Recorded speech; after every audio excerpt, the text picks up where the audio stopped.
Look, the wind. Yes, check. Elwood, how do you think he would come tonight? Mate.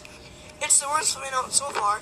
All of the slushy, out-of-the-way places to live. This is the worst. And the roads are rushing river. I suppose because only 2 houses on this road are rented. Never mind, dear. Perhaps you'll win the next one. There he is. Now, come on in. It's cold and wet. 21 years since we've seen you. Now look at you. Doesn't look to have taken much harm. I'd like to go to India myself, just to look around. I'd want to see the fakers and jugglers. Oh, and the other day you were telling me about a monkey's paw or something, Morris. Nothing worth hearing. What is it, Morris? Well, it's something you might call a little magic. It's just an ordinary little paw dried to a mummy. It had a spell on it put by a faker to show that fake ruled people's lives, and who interfered in it had much sorrow. He put a spell on it so that none could use it. But why don't you have 3, sir? I've had 3. Were your wishes granted? They were. Yes, they were.